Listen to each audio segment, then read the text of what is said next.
بسم الله الرحمن الرحيم. الحمد لله رب العالمين، والصلاة والسلام على أشرف الأنبياء والمرسلين نبينا محمد وعلى آله وصحبه أجمعين ومن تبعهم بإحسان إلى يوم الدين. أما بعد.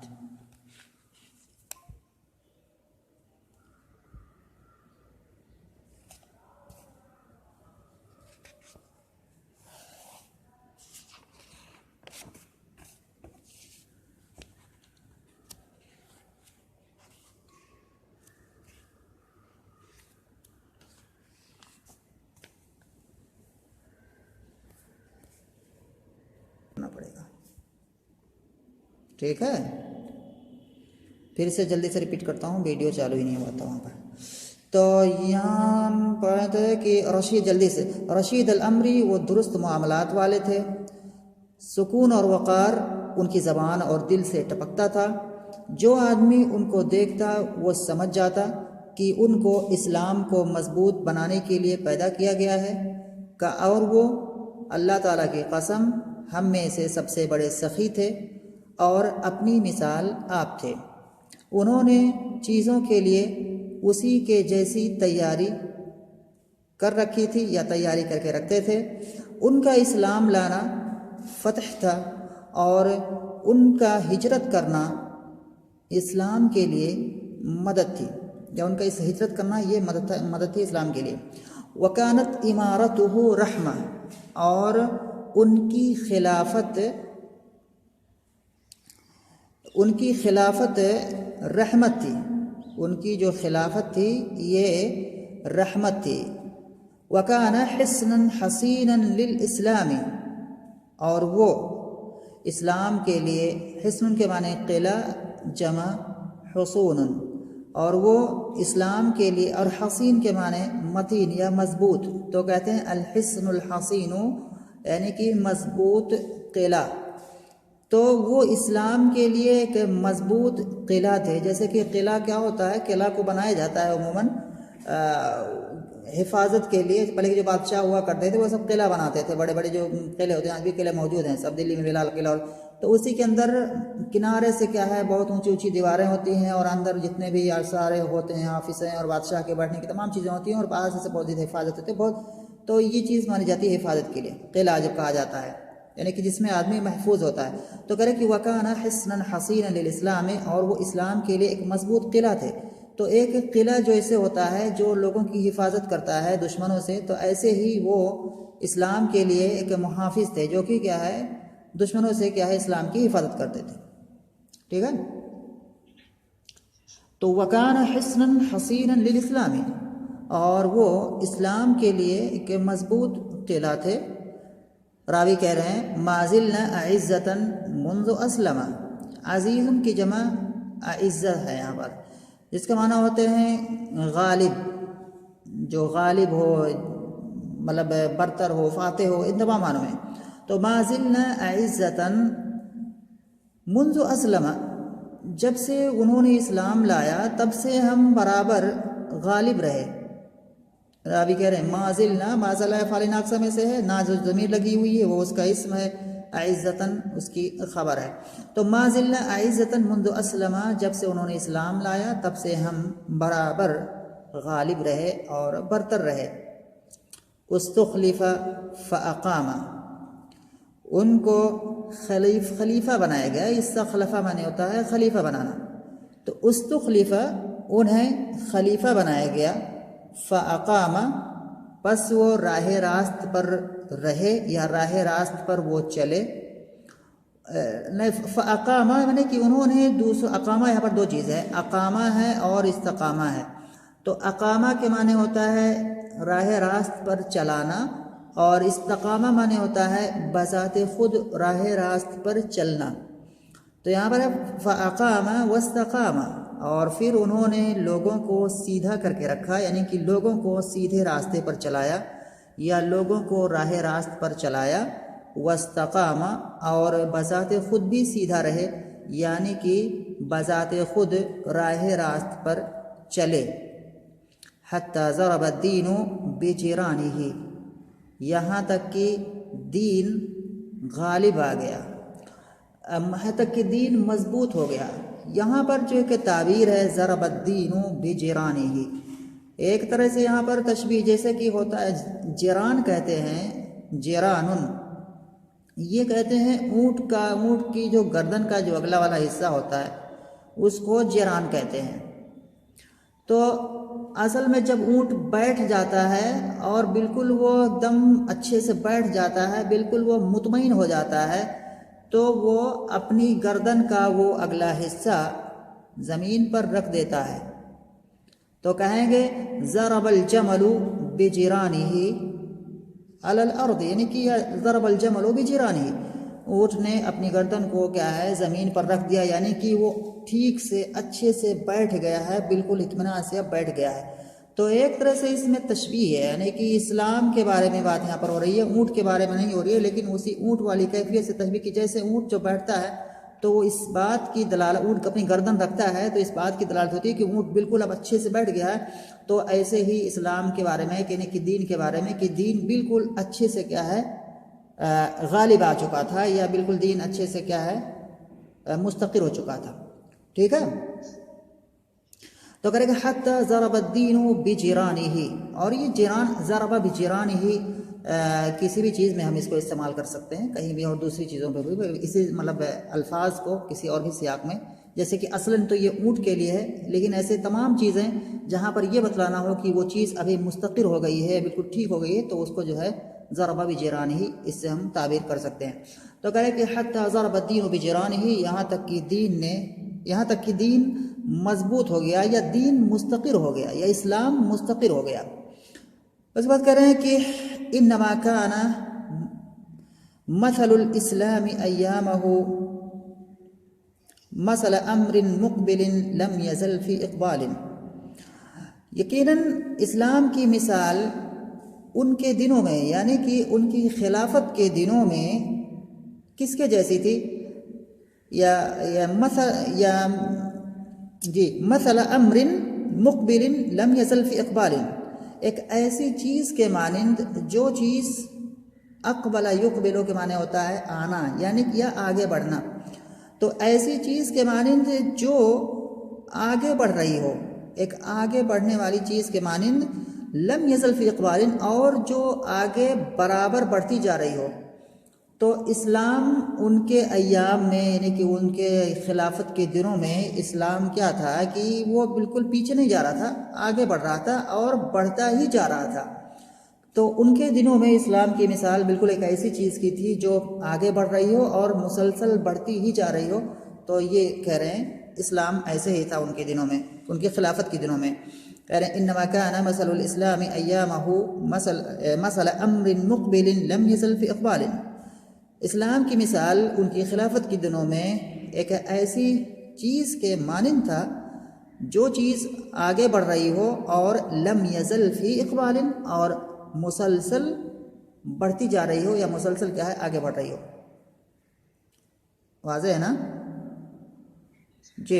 اچھا کر کے فلما قتل ادبر، لیکن جب وہ ان کا قتل ہو گیا، جب وہ شہید کر دیے گئے، یا جب ان کو قتل کر دیا گیا، ادبر، تو اب وہاں سے اسلام کیا ہے پیچھے آنے لگا، یعنی کہ ان کی خلافت کے دنوں میں جو ہے اسلام آگے بڑھ رہا تھا، جب ان کو کیا ہے قتل کر دیا گیا ادبر، تو اسلام پیچھے ہونے لگا، فلم یزل فی ادبار، اور برابر پیچھے ہوتا چلا گیا۔ تو یہ راوی کہہ رہے ہیں کہ جب ان کا قتل ہوا تو اسلام پیچھے جانے لگا، اور فلم یزل فی ادبار، اور برابر کیا ہے پیچھے جاتا رہا۔ یہ معنی ہے اس کا۔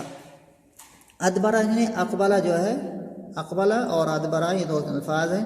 اقبلہ کے معنی کیا آتا ہے آگے جانا، اور ادبرہ کے معنی پیچھے آنا۔ اس کے بعد کہہ رہے ہیں کہ وَإِنَّ مَوْتَهُ سَلَمَ الْإِسْلَامَ سُلْمَةً لَا تُرْتَقُ إِلَى يَوْمِ الْقِيَامَةِ، اور ان کی موت نے اسلام کے اندر ایک ایسی دراڑ پیدا کی ہے نا، کہ سلمتن کے معنی ہوتا ہے دراڑ یا شغاف، جسے بات ابھی آئی کہ مطلب دیوار کے اندر، جیسے کہتے ہیں سلمہ فی الجدار سلمتن، اگر کوئی آدمی دیوار میں توڑ کر کے کوئی سوراخ بنا دے تو اس کے لیے بولا جاتا ہے سلمہ فی الجدار سلمتن۔ تو یہاں پر بھی اسلام کے بارے میں ہے، حقیقی دیوار نہیں ہے معنوی طور پر. تو وَإِنَّ مَوْتَهُ سَلَمَ الْإِسْلَامَ ثُلْمَةً لَا تُرْتَقَ، اور ان کی موت نے اسلام کے اندر ایسی دراڑ پیدا کر دی، یا ایسا شغاف، یا ایسا مطلب خلا پیدا کر دیا، لا ترتق الی یوم القیامہ، جس کو قیامت تک پر نہیں کیا جا سکتا ہے. تو ایسے کوئی بھی آدمی اگر جیسے کوئی مر جاتا ہے، کوئی بڑی شخصیت اگر انتقال ہو جاتی ہے، مر جاتی ہے، تو اس کے بارے میں کہہ سکتے ہیں یہی بات ہے نا کہ وَإِنَّ مَوْتَهُ سَلَمَ جو ہے اسلام کی جگہ پر کچھ اور کہہ دیں گے، جیسے وہ جس فیلڈ میں ہے، اگر وہ ادیب ہے تو کہیں گے وَإِنَّ مَوْتَهُ سَلَمَ الْأَدَبَ سُلْمَةً لَا تُرْتَقُ إِلَى يَوْمِ الْقِيَامَةِ. واضح ہے؟ تو اسی طرح کے جملے خود سے بنا سکتے ہو، اسی طرز پر جو ہے یہی مطلب جو ہے پڑھنے کا کہ ہم اس کو اپنے اس میں کیسے بنانا چاہیں کیسے بنا سکتے ہیں. تو اس کو ہم کہیں بھی دوسرے سیاق میں بھی بنا سکتے ہیں. تو کہہ رہے کہ وَإِنَّ مَوْتَهُ سَلَمَ الْإِسْلَامَ سُلْمَةً، اور سلمتن کے معنی میں نے بتایا کہ شغاف یا دراڑ جو ہوتی ہے دیواروں میں، تو اس کو کہتے ہیں سلمہ، اور اس کی جمع آئے گی سولمن، اور سلمہ اسلم و ضربہ سے پہلے آ چکا. تو کہہ رہے کہ اور ان کی موت نے اسلام کے اندر ایسا شگاف پیدا کیا، لا ترتق الی یوم القیامہ، جس کو قیامت تک جوڑا نہیں جا سکتا ہے، یا جس کو قیامت تک بھرا نہیں جا سکتا. یا اگر دوسرے معنی میں کہیں تو ان کی موت سے اسلام کے مطلب اندر جو ہے کہ ایسا خلا پیدا ہو گیا، یا مومنوں کے درمیان، مسلمانوں کے درمیان ایک ایسا خلا پیدا ہو گیا جو کہ بھرا نہیں جا سکتا ہے قیامت تک. تو یہ معنی ہو جائے گا، مفہوم اس کا ہو جائے گا. اور یہاں پر جو آگے ہے لا ترتق الی یوم القیامہ، یہ بھی ایک فعل ہے رتقا. ابھی رتقا کا جو ہے یہاں پر نیچے دیا ہوا ہے، رتقا جو ہے کہتے ہیں کہ رتقا کا نصرہ و ضربہ. رتقا یہ دو باب سے آتا ہے، ایک باب نصرہ سے ہے اور ایک باب ضربہ سے ہے. اس کا مصدر ہے رتقن، اور یہ ثوب کے لیے ہے، مگر کہیں گے رتقا الثوبہ، ہے نا، رتقا الثوبہ ضد فتقہ. تو یہاں بھی دو کلمات آتے ہیں، ایک فتقہ آتا ہے اور ایک رتقا آتا ہے. فتقہ کے معنی بھی ہوتا ہے کسی چیز کو پھاڑ دینا، اور رتقہ معنی ہوتا ہے کہ اس چیز کو جوڑنا. تو ایک کہتے ہیں کہ رتق الفتق، ہے نا. تو یہاں پہ کہیں گے کہ وَإِنَّ مَوْتَهُ، ہے نا، فتق، یعنی کہ فتق الاسلام فتقا لا ترتق الى یوم القیامہ، ایسے بھی کہہ سکتے ہیں اس کو جو ہے. تو یہاں جو ہے معنی یہاں پر دو کلمات ہیں، ایک ہے فتقہ. فتقہ معنی ہوتا ہے کسی چیز میں پھاڑ دینا کسی چیز کو، یہ کہ جی فتقہ کے معنی، اور رتقہ کے معنی ہوتا ہے جوڑنا. تو سب آپس میں ایک جیسے کہ مطلب بولنے میں لگتے ہیں، لیکن کافی جو ہے مستعمل ہے، ادبی کلمات ہے. کہہ رہے ہیں کہ لا ترتق الی یوم القیامہ، جس کو تو رتقہ کے معنی یہاں پر آگے تھا کہ نصرہ اور ضربہ دونوں باب سے آتا ہے، اور اس کا معنی ہوتا ہے رتقہ کے معنی جوڑنا، لا ترتق الی یوم القیامہ. اس کے بعد آگے آتے ہیں کان جوادا بالحق بخیلا بالباطل، حق کے معاملات میں وہ سخی تھے. حق کی چیزیں یا اگر درست چیزیں ہوتی تھیں تو اس میں بے دریغ کیا ہے وہ سخاوت سے کام لیتے تھے. غلط چیزوں میں وہ بخیل تھے، بخیلا بالباطل، یعنی کہ باطل یعنی کہ غلط معاملات میں غلط چیزیں ہوتی تھیں اس میں بالکل کیا ہے وہ کسی کی مدد نہیں کرتے تھے. تو حق کے معاملات میں وہ سخی تھے اور باطل کے معاملات میں وہ بخیل تھے. یہ بھی ان کی اچھی صفت ہے. اس کے بعد کہہ رہے ہیں کہ یرضا من الرضا، خوش یعنی کہ خوشی والی چیز سے وہ خوش ہوتے تھے. رضا یعنی کہ خوشی والی چیز سے، رضی یرضا من راضی ہونا خوش ہونا، یرضا من الرضا خوشی والی چیز سے وہ خوش ہوتے. ویسخط من السخط، اور غصے والی چیزوں سے وہ غصہ ہوا کرتے تھے. اس کے بعد ہے لم یکن مداحا ولا مغیابا، نہ وہ کسی کی بہت زیادہ تعریف کرتے، بہت مداح یعنی کہ بہت ہی زیادہ تعریف کرنا، تو بہت ہی زیادہ کسی کی تعریف نہیں کرتے. ولا مغیابا، اور نہ ہی کسی کی کیا ہے غیبت کرتے تھے. مغیاب یعنی کہ مفعال کے وزن پر ہے، یہ مبالغہ کا صیغہ ہے. تو ولا مغیابا، اور نہ ہی کسی کی غیبت کرتے تھے. اس کے بعد ہے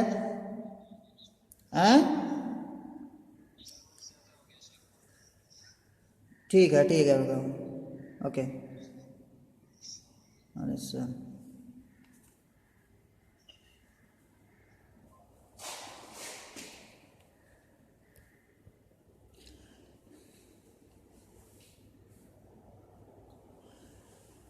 تو لم یکن مداحا وہ کسی کی تعریف بہت زیادہ تعریف کرنے والے نہیں تھے، ولا مغیابا اور نہ ہی کسی کی غیبت کرتے تھے۔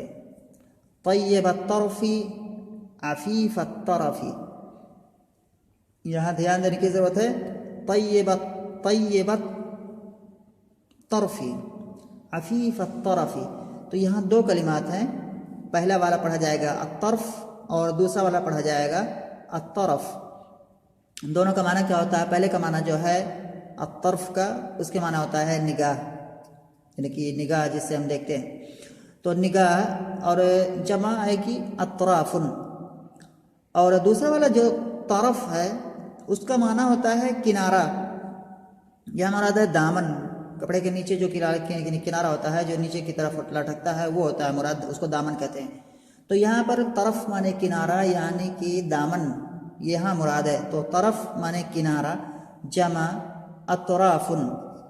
عفیف جس میں آیا ہوا ہے کلمہ عفیف، تو عفیف یہ فعیل کے وزن پر ہے، صفت کا صیغہ ہے، یہ صفت مشبہہ کا صیغہ ہے، اس کا فعل آتا ہے عف یعف، اس کا معنی ہوتا ہے کہ اپنے آپ کو حرام چیزوں سے یا ان چیزوں سے جن کو کرنا مناسب نہیں ہے ان چیزوں سے اپنے آپ کو دور رکھنا، تو ایسا آدمی جو ہوتا ہے وہ عفیف ہوتا ہے۔